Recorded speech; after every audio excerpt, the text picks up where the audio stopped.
আসসালামু আলাইকুম। প্রিয় দর্শক, মাঝে মাঝে আমার মনে হয় যে জাতি হিসেবে আমরা খুবই বিস্মৃত পরায়ণ জাতি। খুব সহজেই ভুলে যাই, নিজের অতীতের কথা ভুলে যাই, নিজের কুৎসিত চেহারার কথা ভুলে যাই, নিজের অর্জনের কথা ভুলে যাই এবং নিজের প্রত্যাশার কথাও মাঝে মাঝে ভুলে যাই। এই যে একটা আন্দোলন হলো, গণ অভ্যুত্থান হলো, যে অভ্যুত্থানের তোড়ে একটা বিশাল স্বৈর শাসক বিদায় নিতে বাধ্য হলো, সাঙ্গপাঙ্গ সহ, তার সহযোগীরা সহ। সেই অভ্যুত্থানটা আমরা কিসের বিনিময়ে পেলাম? কোন প্রত্যাশা ছিল সেই অভ্যুত্থানের সঙ্গে? এবং সেই অভ্যুত্থানে জয়লাভ করতে কারা প্রাণ দিল? তারা সবাই কি রাজনৈতিক কর্মী ছিল? তাদের সঙ্গে কি শেখ হাসিনা কিংবা তার সরকারের কোনো ব্যক্তিগত বিরোধ ছিল? সবার সঙ্গে ছিল না।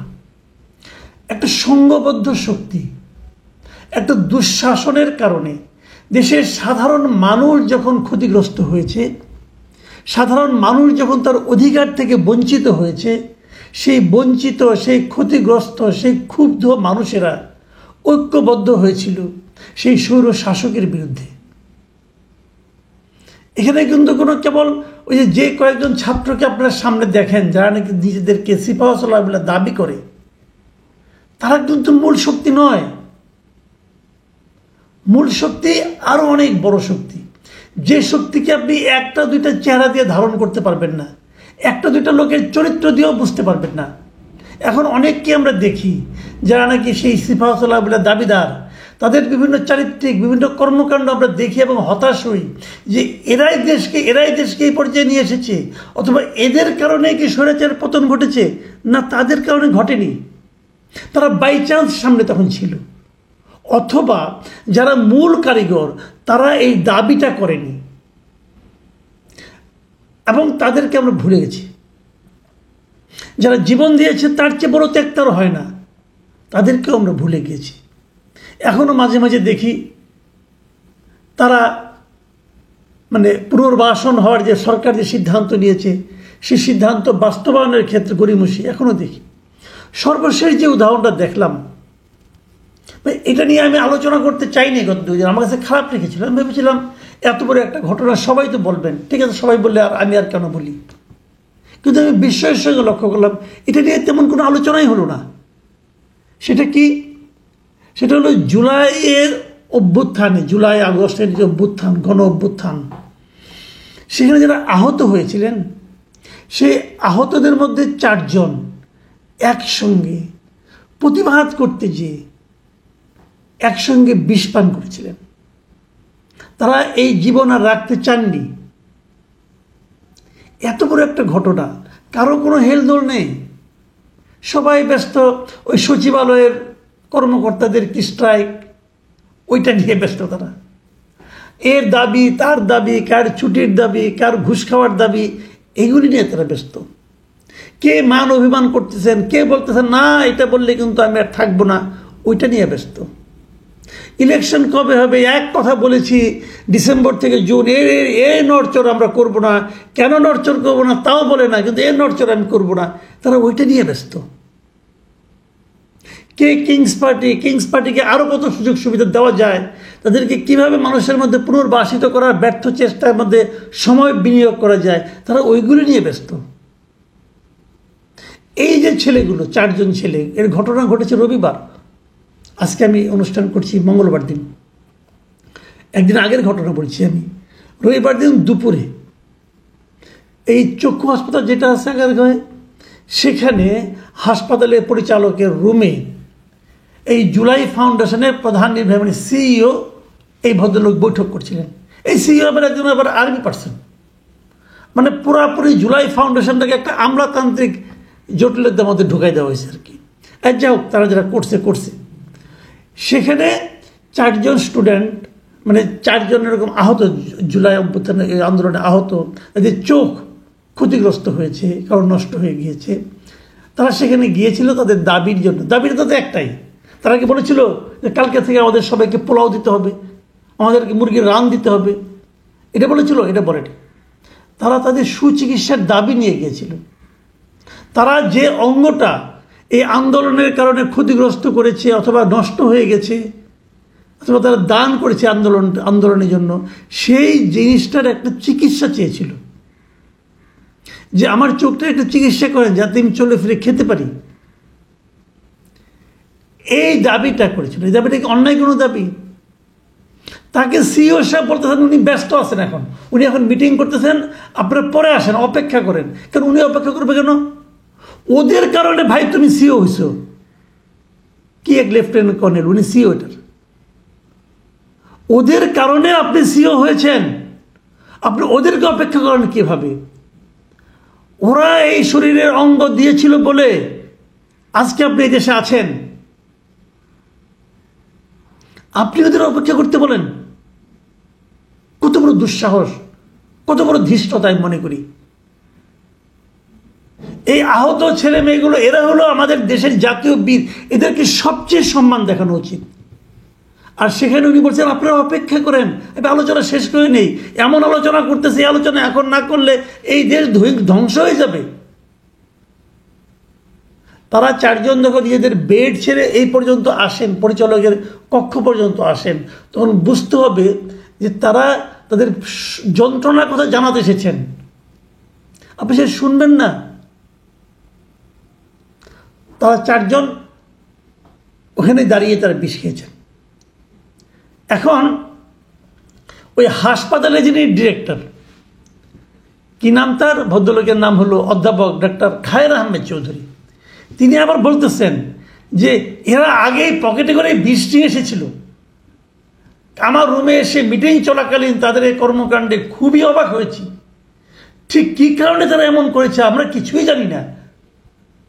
বিষ পকেটে করে কী কারণে নিয়ে আসছিল? তারা তো নিয়ে আসছিল প্রতিবাদটা করার জন্য, তারা নিয়ে আসছিল তাদের জীবনটাকে দিয়ে দেওয়ার জন্য, আত্মহত্যা করার জন্য। তারা বাঁচবে না, তারা দরকার নেই বাঁচার, এরকম অর্ধমিত হয়ে থাকার চেয়ে মরে যাওয়া ভালো। তারা এটা বলতে এসেছিল। আর আপনি কিছু বুঝতে পারছেন না? আপনি অফিসার মানুষ, মহান আমাদের অফিসার, এবং তার কথাগুলো শুনে আমি হতাশ। শুনুন তোর কথা আমি বলছি, কি বলছেন? আমরা সাধারণ রোগীদের বেড ফাঁকা করে দীর্ঘ 9 মাস ধরে সর্বোচ্চ গুরুত্ব দিয়ে তাদের চিকিৎসা দিয়ে আসছি, বুঝলেন? সাধারণ রোগীদের যে বেড ফাঁকা করে সেটা তারা বলছেন, তাদের তো 9 মাস ধরে দিচ্ছে। আচ্ছা, তারা এখানে আছে কয়জন? ওখানে অনেক মাত্র 55 জন লোক আছে, এবং চোখের চিকিৎসা করতেছে, গুরুতর আহত 55 জন। প্রয়োজনে তাদের জন্য আলাদা একটা ওয়ার্ড তৈরি করেন, আপনারা করতে পারেন না? করেন। এমনভাবে কথাটা বললেন যে সাধারণ রোগীদের বেড ফাঁকা করে তাদের জায়গা দিয়েছেন। আপনাদের কত কষ্ট ওদের জন্য, আর কত দয়া এদের জন্য আপনি করতেছেন। এরা কি আপনার কাছে দয়া চায় নাকি? তারপর আবার কি বলছে, কিন্তু তাদের এ ধরনের আচরণ আমাদের খুবই মর্মাহত করে। এই চোখ যাদের দিয়েছে তাদের, ভাই আমি কি বলবো বলেন, তাদের আচরণ আমার এই মহান ডাক্তার সাহেবকে খুব মর্মাহত করছে। আপনি পারবেন বিষ খাইতে? খায় সাহেব কুরুকের আগে অভিমান করে বিষ খাইতে পারবেন? ওই সাহস আপনার আছে? সরকারি চাকরিতে করেন, আন্দোলনের সময় কোথায় ছিলেন? সরকারি চাকরিতে ছিলেন, মাঠের নাম ছিলেন, মনে তো হয় না। আর এখন ওনাদের আচরণ আপনাকে মর্মাহত করছে। এই সমস্ত লোকের চাকরি থাকে কি করে, এটা তো আমি বুঝি না। এদের কি করে চাকরি থাকে? এই সমস্ত লোক নিয়ে, এই সমস্ত লোককে এরকম সেন্সিটিভ কাজের দায়িত্ব দিয়ে এই সরকার চলছে। কি করবেন এটা? এটা যে মন্ত্রণালয়ের মন্ত্রী, তার কি ভূমিকা? কি ভূমিকা তার? তারপরে আবার কি বলছে, আমাদের পক্ষে যতটা সেবা দেওয়া দরকার আমরা তা দিয়েছি। তারা এখন চাইলে নিজ নিজ বাসায় গিয়ে বাকি চিকিৎসা পুনর্বাসনের কাজটি সম্পন্ন করতে পারেন। তারপরেও তারা হাসপাতালে আছেন, আমরাও আন্তরিকতার সঙ্গে সেবা দিয়ে যাচ্ছি। এটা খুবই একটা হাস্যকর কথা। তবে এখানে একটা কথা আমি খুব গুরুত্ব দিচ্ছি, সেটা হলো আমাদের পক্ষ থেকে যতটা সেবা দেওয়ার তা আমরা দিয়েছি। মানে ওনাদের পক্ষে আসলে আর কোনো সেবা দেওয়ার নাই, মানে ওনাদের অ্যাবিলিটির ঘাটতি আছে, ওনারা এর চেয়ে বেশি সেবা দিতে পারেন না। যদি এর চেয়ে বেশি সেবা দিতে না পারেন এটা ওনাদের ঘাটতি, আমি অস্বীকার করছি না, কিন্তু ওনাদের ঘাটতিতে কি আমাদের প্রয়োজন মিটছে? প্রশ্নটা হচ্ছে আমাদের প্রয়োজন মেটা, আমাদের প্রয়োজন মেটা মানে এই স্টুডেন্টদের চোখের সর্বোচ্চ চিকিৎসা হওয়া। ওনাদের কতটুকু ক্ষমতা সক্ষমতা অতটুকু চিকিৎসা হলে হবে না, সর্বোচ্চ চিকিৎসা হতে হবে। সেই চিকিৎসা দেওয়ার ক্ষমতা কি রাষ্ট্রের নাই? সে টাকা কি জুলাই ফাউন্ডেশনের নাই? না থাকলে জুলাই ফাউন্ডেশন আরও টাকা দেন, আরও দেন। এই টাকাটা আপনি দিতে পারেন, আপনাদের টাকা নাই। আমি অন্য একটা কথা বলি, একদম মানে এর সঙ্গে খুবই মিলে যায় তা না, বাট একটু কথা আমার বলতে হবে এখানে। আপনাদের নিশ্চয়ই মনে আছে যে গত বছরের অক্টোবরের 3 তারিখে ডক্টর ইউনূসের মালিকানাধীন গ্রামীণ কল্যাণের কাছে রাজস্ব বোর্ড যে 666 কোটি টাকা ট্যাক্স হিসেবে দাবি করেছিল, সেই দাবির মামলাটা হাইকোর্ট প্রত্যাহার করে নিয়েছিল। মানে এই মামলায় হাইকোর্টের চূড়ান্ত রায় ছিল টাকাটা দিতে হবে। অগাস্টের 4 তারিখে না 3 তারিখে সেটা রায় দিয়েছিল তারা, পরে আবার রায়টা লিখতে যেয়ে সেটাকে প্রত্যাহার করে নিচ্ছে হাইকোর্ট। কারণ এর মধ্যে তো পাশে উল্টে গেছে, হাসিনা চলে গেছে, ডক্টর ইউনূস চলে আসছে, এখন আর রায় দেয় কী হবে? রায় প্রত্যাহার করে নিচ্ছে হাইকোর্ট, ওই রায় প্রত্যাহার করে নিলাম। মানে আদালতের মানে কি বলবো, এটা নিয়ে বলে লাভ না, কারণ বললে আবার কোনো ঝামেলা পড়ে যায়। কিন্তু মানুষকে না খুব হতাশ করে ঘটনা, যাই হোক রায়টা প্রত্যাহার করে নিচ্ছে। একটা কথা ভাবুন তো, আর 2টা দিন যদি শেখ হাসিনা থাকতেন তাহলে কিন্তু ডক্টর ইউনূসকে টাকা দিতে হতো।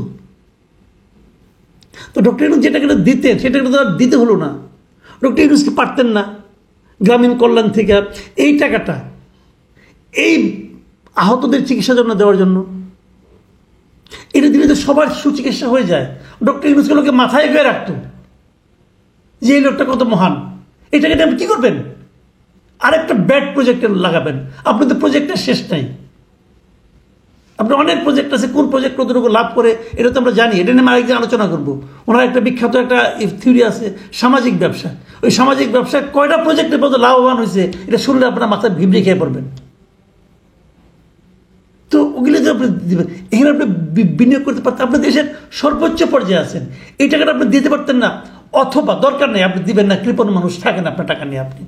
আপনি তো দেশের ব্যবসায়ীদের কাছে বলতে পারতেন যে তোমরা যারা সফলতা অর্জন করেছো তোমরা কিছু টাকা আমাদেরকে দাও এই ফাউন্ডেশন। আপনি সরাসরি আহ্বান জানাইছেন।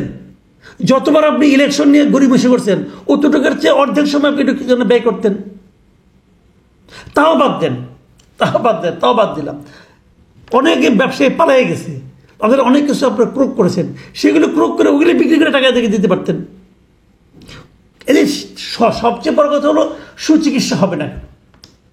সুচিকিৎসার অভাবে তাদেরকে কেন আত্মহত্যা করতে চাইতে হবে? তাদেরকে বাঁচানো গেছে, হাসপাতালে নিয়ে গেছে, বাঁচানো হয়েছে, কিন্তু একটু দেরি হলে তারা তো মরতেও পারত। কেন এই অবহেলা? এই অবহেলা নিয়ে কেউ কথা বলছে না।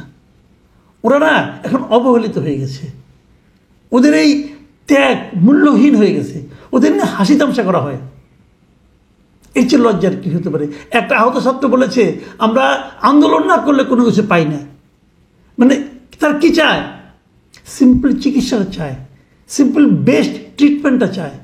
এই চাওয়ার জন্য এই দেশে আন্দোলন করতে হয়, অথচ এদের রক্তের উপর দাঁড়িয়েই কিন্তু এরা ক্ষমতায় এসে সব ভুলে গেছে।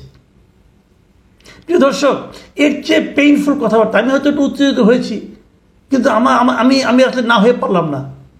আমি তো দেখেছি আমার চোখের সামনে সব কিছু, কোথায় ছিল কোথায় এলো, সুবিধাভোগীরা কোথায় গেল, সব তো দেখতেছি। এগুলো দেখে মেজাজ খারাপ হয়ে যায়। আমি আশা করি আপনাদেরও মেজাজ খারাপ হোক। সবার মেজাজ খারাপ হলেই হয়তো আমরা কিছু একটা পেতে পারবো, না হলে ওই সময় চুপ করে বসে থাকবেন। প্রিয় দর্শক, এখন এই পর্যন্তই। আল্লাহ হাফেজ।